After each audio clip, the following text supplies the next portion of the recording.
La reforma previsional también genera un impacto fiscal muy importante. Si el país vuelve a crecer a tasa de entre 3 y 4%, no hay problema, pero si seguimos creciendo al 2%, sí, hay dificultades de financiamiento. Después hay un tema de qué impacto tiene en el mercado laboral.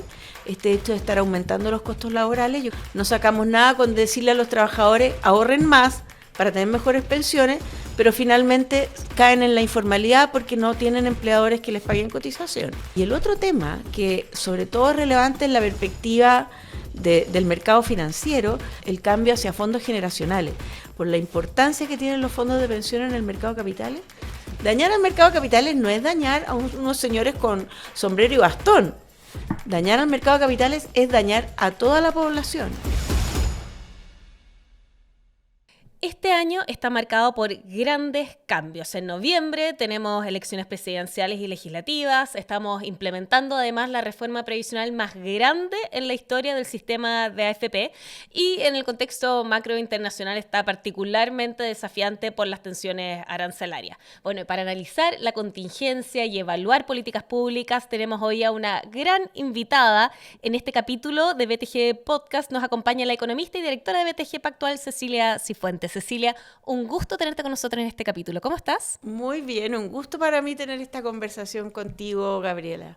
Bueno, partamos con la actualidad política, que es la que está marcando más el ánimo y el ambiente. Faltan 3 meses para las elecciones presidenciales, legislativas. ¿Está permeando la agenda económica, la discusión de políticas públicas esta carrera? Yo percibo que sí, que está permeando y hay que considerar que esta elección presidencial tiene un cambio súper relevante respecto a la anterior elección presidencial. Estamos con voto obligatorio y resulta que eso suma alrededor de un 46% adicional de votantes que en general son personas mucho menos politizadas, que en general no están en ninguno de los dos extremos. Entonces eso yo creo que está generando un efecto positivo, que es que las discusiones políticas se centran mucho más en las demandas de la gran mayoría y no en discusiones un poco ideológicas y más extremas como tuvimos en la elección anterior. Yo esto lo veo como algo positivo. Al final, aquí lo que se mira es cuáles son las preocupaciones de la ciudadanía: seguridad pública y crecimiento económico. Y esos son los temas de la campaña. Sí, bueno, esos han sido los temas centrales en los debates también que hemos tenido, estos múltiples debates que hemos presenciado en las últimas semanas. Pero ¿cómo evalúas el debate que se ha centrado justamente en estas temáticas, en economía y en seguridad? A ver, es que aquí uno tendría que decir que tenemos bastante acuerdo sobre los títulos. O sea, sabemos que el crecimiento es importante, sabemos que la seguridad pública es importante. Creo que es un gran avance respecto a la discusión que había hace 4 años atrás en Chile, pero falta un segundo paso, que es tan importante como este título, que es el cómo. ¿Cómo se logra seguridad pública? ¿Cómo logramos crecimiento económico? Y me parece que ahí se ha ido avanzando en algunos consensos. Hay iniciativas muy interesantes. A mí me tocó participar en una, que es esta iniciativa que se llama El Puente, claro. Y que permite lo primero y más importante es hacer un diagnóstico. ¿Por qué Chile dejó de crecer? Yo siempre he tenido la percepción que ese diagnóstico nunca se hizo como había que hacerlo. Entonces, si uno no ve cuáles son las causas de los problemas, no tiene cómo resolverlo. Entonces, esta para mí es la primera etapa y estamos en esta etapa. Estamos en la etapa del diagnóstico. Y junto con el diagnóstico empiezan a salir propuestas, pero no hay un consenso absoluto todavía sobre este diagnóstico y probablemente también va a haber diferencias en las propuestas, yo creo. Sí, efectivamente, porque además decíamos, está el titular que es economía, pero una cosa es hablar de crecimiento, otras de empleo. ¿Dónde estás viendo de que se está centrando más el foco? Bueno, es que ahí hay un tema bien relevante, porque también si uno se retrotrae a lo que fueron las discusiones anteriores en Chile, como que el discurso era, bueno, sí, el crecimiento es algo que está asegurado, pero nosotros necesitamos otra cosa, que es asegurar buenas condiciones de vida para las personas. Y se desvinculaban las dos cosas. Como que se decía, no, es que ahora tiene que ser el Estado que entre a repartir estos frutos del crecimiento, y nos damos cuenta que si no nos preocupamos del crecimiento no hay nada que repartir después. Entonces, en ese sentido, creo que esta idea de volver a decir la mejor política social, mira, esto es algo que se decía bastante en el primer gobierno de Sebastián Piñera y era criticado por eso, pero los hechos nos han demostrado que tenía razón. La mejor política social es el crecimiento económico. ¿Por qué? Porque eso es lo que permite crear empleo. Y al final uno lo que quiere es que las personas surjan y les vaya mejor por las condiciones que ellas mismas pueden proveerse y no porque estén recibiendo bonos o subsidios del Estado. A propósito de esos subtítulos de economía, antes también surgía siempre el tema de las pensiones, que parece estar mucho más alejado de las grandes preocupaciones por la PGU, por la reforma previsional, pero ahora nos toca implementar esta gran transformación. Y yo sé que una de tus preocupaciones han sido siempre las arcas fiscales con esto. ¿Estamos preparados ahora, en 2025? Sí, es súper relevante la pregunta. Efectivamente, gracias a que estamos entre todos los chilenos entregándole 7.000 millones de dólares al fisco para que pague pensiones, el tema perdió un poco de prioridad en la población, la situación es más vivible, pero viene la otra pata, que es tenemos los recursos para implementar la reforma de pensiones, y esto, y a lo mejor uno va a decir qué monotemático, pero que haya esos recursos en el fisco también depende del crecimiento. Y la verdad que si seguimos creciendo al 2%, no están los recursos. ¿Por qué? Porque si uno toma solo la PGU, los jubilados crecen al 3%. O sea, la población mayor de 65 años, por demografía, va a estar creciendo un 3% por año. Si los ingresos fiscales crecen al 2%, tenemos un problema. Y después hay otro tema, que es que la reforma previsional, la parte contributiva, el aumento en la tasa de cotización, también genera un impacto fiscal muy importante, porque el Estado tiene que pagar el 7% al millón de funcionarios públicos, y además porque las empresas, por el hecho de tener que pagar este 7%, tienen menos utilidades y por lo tanto pagan menos impuestos. Entonces, esto tiene un costo fiscal muy importante. Si el país vuelve a crecer a tasa de entre 3 y 4%, no hay problema, pero si seguimos creciendo al 2%, sí, hay dificultades de financiamiento. ¿Esa es la vía, el camino, una reforma tributaria, por ejemplo, no? No, porque esa es una receta que ya la probamos. Y la verdad que ya hemos hecho en la última década como 10 reformas tributarias, todas con el objetivo de recaudar más. Entonces, en algún tiempo uno decía, oye, la reforma tributaria del gobierno de Bachelet recaudó la mitad. Pero la verdad es que cuando uno corrige los datos ahora, recaudó un tercio. ¿Y por qué está la diferencia? Porque hemos hecho unas reformas tributarias que ya van 3, que han incorporado esto que se llama, es un poco técnico el tema, pero es esta idea del impuesto sustitutivo del FUT. Que es un mecanismo, para explicarlo en simple, que adelanta recaudación futura y la trae al presente. Entonces, claro, efectivamente uno veía, sí, hay recursos, pero son recursos que se estaban recibiendo ahí y que se iban a dejar de recibir en el futuro. Entonces, finalmente, esta reforma, en términos del PIB, la recaudación tributaria prácticamente no ha aumentado entre el año 2012 y ahora. Medido en términos del PIB. Y lo increíble de esto es que si uno dice, bueno, ¿y qué pasa si el PIB hubiera seguido creciendo a tasas entre 3 o 4%? Tendríamos más recursos de los que tenemos ahora. Así de complejo y dañino. Por supuesto, no solo las reformas tributarias han dañado el crecimiento, hay muchos otros elementos. Hay todo un tema macro, o sea, un tema internacional también. Hay un tema internacional, está todo este tema que todo el mundo lo habla, que es el tema de los permisos, lo difícil que es emprender. A mí me impactó mucho esto que pasó, que salió en los medios, con estos señores que eran los tatas del pan, en Vitacura, que querían poner una panadería y no podían poner la panadería.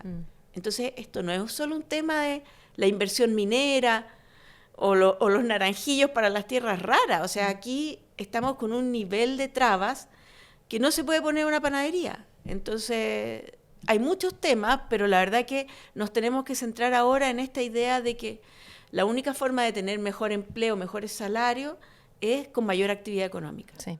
Volviendo al tema de la implementación de la reforma previsional que tocamos para hablar de la sostenibilidad fiscal, ¿a qué hay que ponerle ojo ahora en esta etapa de implementación?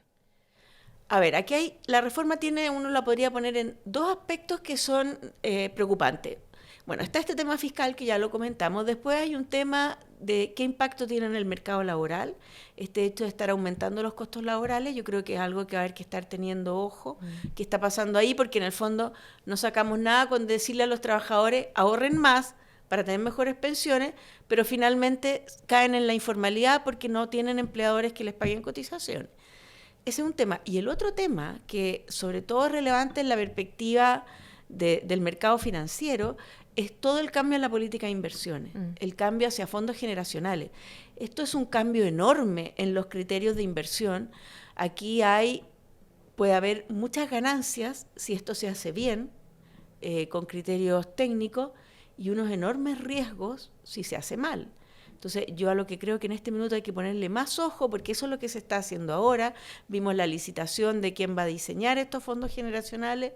La licitación vimos que participó prácticamente nadie, lo que es una señal preocupante, creo yo.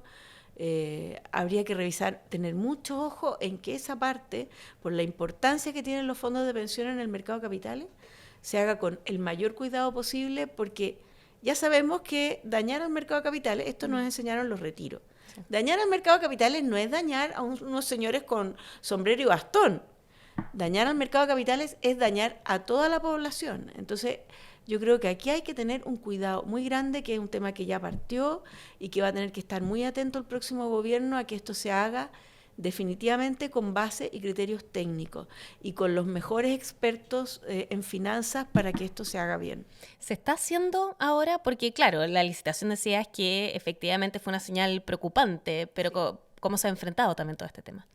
Yo tengo algunas preocupaciones, porque tengo temor de que, o sea, cuando uno cambió de los multifondos a los fondos generacionales, aquí hay una lógica detrás, que es decir, los distintos perfiles de cotizantes o de afiliados tienen distintos perfiles de riesgo, porque hay algunos que jubilan en 30 años más, otros que jubilan el próximo año. Ese tiene que ser el criterio. Y después decirle a los expertos, mire, usted, para mí el regulador tendría que decirle, para una persona que está próxima a jubilar, el riesgo tiene que ser tanto, usted decida cuáles son, usted experto en finanzas, usted el que más se ha dedicado a esto, decía cómo va a invertir para generarle ese riesgo al afiliado. Yo no quisiera un regulador que esté definiendo a priori, mire, usted invierta un poco en la lógica que hay ahora, usted invierta un 10% de la cartera en esto, un 20% en esto, y tengo la impresión que estamos, al parecer, por las bases de la licitación, un poco yéndonos en esa línea de más intervencionismo del que yo creo que debería haber. Bueno, tenemos toda la transformación que se viene con la implementación, pero si vemos el tema de pensiones a nivel general, ¿quedaron resueltos todos los desafíos que enfrentamos como sistema? El más importante no. ¿Qué sería? La edad. La edad de jubilación. ¿Ese es el más importante? Yo creo que ese era súper importante. O sea, aquí había dos. En realidad uno decía, ¿por qué las pensiones son bajas? Porque tenemos mucha informalidad. Eso no lo hemos resuelto todavía. Porque ahorramos poco. En eso sí avanzamos. Y yo creo que avanzamos bastante. O sea, subir de 10 a 17 es harto. Y la edad de jubilación. Ahora, algo se avanzó respecto a la edad de jubilación, en que ahora, por ejemplo, en el caso de las mujeres, tienen un incentivo a postergarla hasta los 65 años. Entonces creo que ahí algo hay, alguna señal de... Y también con el bono por años cotizados, claro, va a haber personas que para recibir ese bono a lo mejor van a tener que cotizar un poco más allá de la edad legal. Entonces hay algunos signos positivos, pero yo creo que hay que avanzar definitivamente más y al final decir, bueno, la edad de jubilación no va a ser una edad determinada por ley, esto es algo que tiene que estar en función de las expectativas de vida. O sea, lo que uno tendría que decir, mira, esta es la cantidad de años que debe financiar una pensión, que no deberían ser más de 15 o 20 en el fondo. En este minuto uno piensa que las mujeres, si jubilan a los 60 y viven más de 90, ¿cómo financias 30 años de vida pasiva? Eso es inviable. Entonces, sí, esa parte quedó pendiente, a pesar de que en lo técnico, en la mesa técnica en la que yo participé, eso fue un consenso. Eso fue un consenso. Y ojo que ahí había personas que representaban al Partido Socialista y todos estuvimos de acuerdo en que la edad de jubilación es un tema pendiente y muy relevante.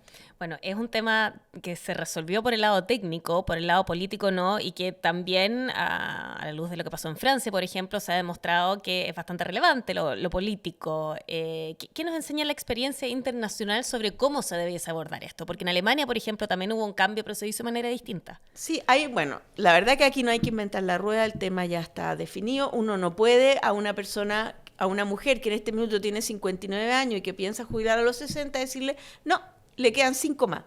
Esto hay que hacerlo como lo han hecho todos los países de la OCDE, que es de acuerdo al año que tú naciste. O sea, uno podría decir ahora, por ejemplo, todas las personas que nacieron después del año 2000, esas personas van a jubilar a los 65, a los 67, se hace en forma gradual. Y otra cosa importante respecto al caso de Francia, porque es muy distinto subir la edad de jubilación en un sistema en que tú ahorras para tu propia cuenta, tú ahorras para tu jubilación, que cuando a ti lo que te sacan es para financiar a jubilados actuales, que es el sistema de reparto que tiene Francia. O sea, porque al menos cuando te dicen, no, usted no jubile todavía, siga ahorrando en su cuenta, es distinto que te digan, no, usted no jubile todavía, sígame pasando la plata. Entonces, yo creo que el hecho de tener cuentas de capitalización ayuda a hacer esta transición un poco más fácil. Bueno, decías que entre los desafíos que quedaron pendientes está el tema de la jubilación, pero también hablabas de la informalidad como una de las grandes razones de por qué las pensiones también eran bajas. Es la más importante, es la más relevante. ¿Es la más relevante? Sí, es la más relevante. Es la más relevante porque al final lo que uno ve en Chile hay más de 11 millones de personas que están afiliadas al sistema de pensiones, o sea, que alguna vez han cotizado, y cotizan la mitad cotiza. Entonces, en promedio, una persona, en realidad en Chile, está cotizando por la mitad del tiempo del que debería cotizar, y el resto o está en informalidad, o no está trabajando, o está en temas de roles de cuidado, pero es más o menos la mitad del tiempo, y además se da mucho que hay gente que cotiza por menos de lo que gana. Entonces, yo creo que al final, si uno dice, bueno, y en las cuentas de la cocinera veamos cuál es el elemento que explica que la pensión esté por debajo, el más importante es la informalidad. Bueno, la informalidad está en torno al 26% según las últimas cifras. Pero es que depende de respecto a qué tú mides, porque ahora la miden respecto a la fuerza de trabajo. Sí.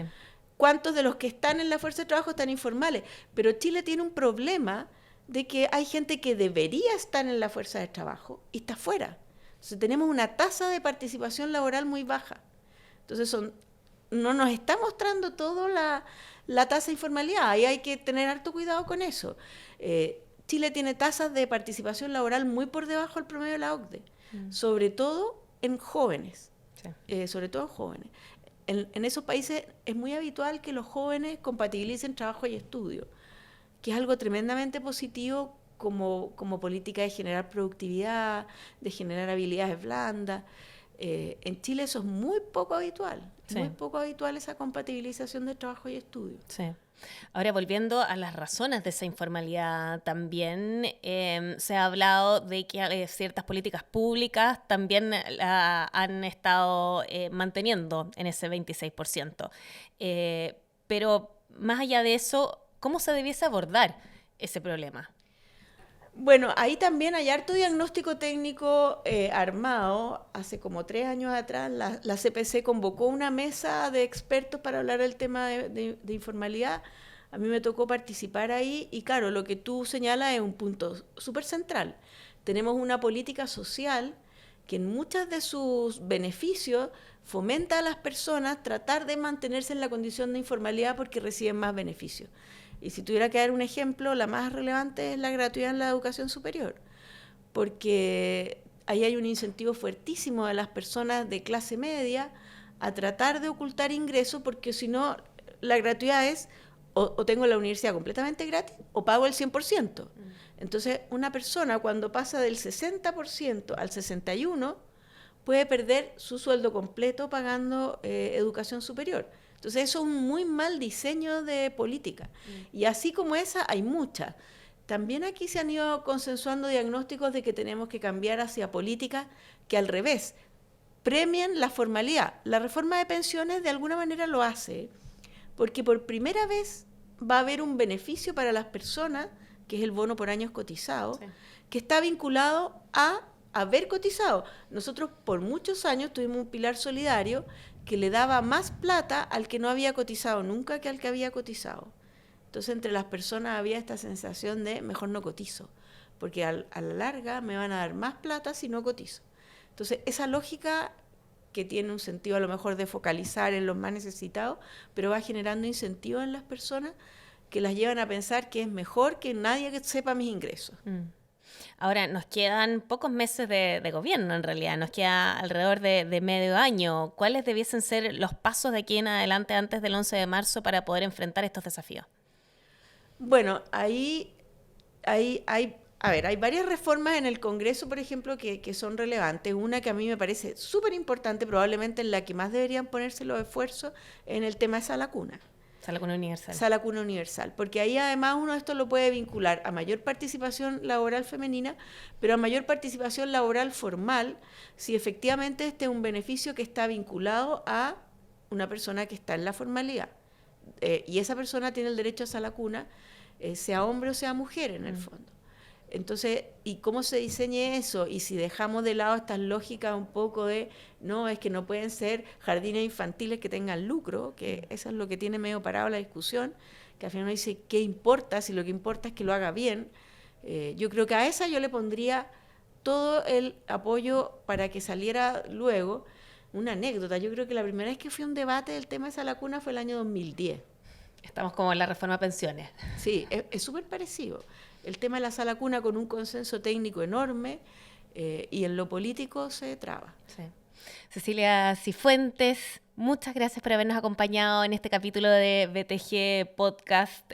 Un agrado con tanto ruido político tener una mirada técnica también sobre estas temáticas. No, muchas gracias a ti por la invitación y ojalá que estas conversaciones ayuden a que sigamos avanzando en estos temas. Muchas gracias por haber participado en este capítulo y hasta una próxima ocasión.